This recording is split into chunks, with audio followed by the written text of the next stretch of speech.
I can't believe I'm telling this. I'm Drake, and I have been keeping this as a secret for a long time, until now. I live with my wife Morgan, my son Peter, and daughter Carly. They don't know when I was 11, I lost my brother. It all began on spring 1987, May 17 to be more detailed. Me and my brother, Max, we are playing in the front yard of my grandma's house. We would often visit her, because she didn't have a long time to live anymore. It was really getting dark out, so we called our dad to pick us up. But for some weird reason, my dad rejected. He never did that. The only chance to get home now was walking for a half hour. We didn't want to waste any time. We picked up 2 flashlights and began to walk. Max's flashlight was really weak, so we only used mine. After a few minutes, we somehow got lost in a forest. My flashlight was getting weaker by the minute, and we only walked for about 15 minutes and we were already tired. There was no chance other than choice than wait till daylight. Max and I were getting really tired. We laid on the ground and tried to ignore the ants.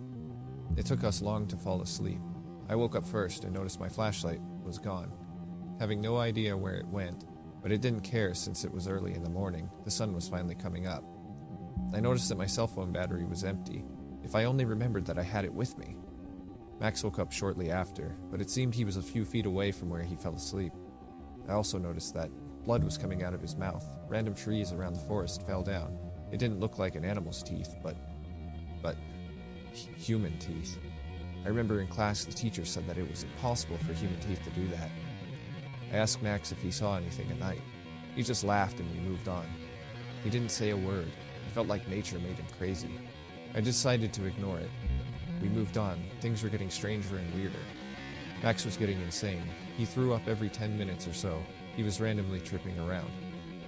When the minute struck, he kicked me by the stomach. I threw up. I know he was going deadly insane. I kicked him back in the head. He fell back. I jumped on him, punching him in the face multiple times. I didn't know why I was doing this. Soon he grabbed me again and threw me against a tree. I was massively in pain. I could not take it anymore. I roundhouse kicked him in the head, in the balls, and the stomach. I know he will never be the same. He soon began punching me in the face. His fighting skills were outrageous. I could not take it anymore. I began running. After about 5 minutes, I ran out of stamina. Luckily, I was near a road and saw a police car driving down it. The police officer stopped and asked, "What are you doing here? You seem injured. What wrong?" I replied, "My brother is insane. Please stop him." Max ran towards the police can. As he ran, he tripped on a rock and hitting the police car hardly. He passed out as we took him to the hospital.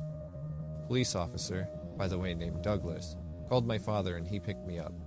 After 3 days, my father and I returned to check if he was okay, only to see corpses of nurses and doctors all around the hospital.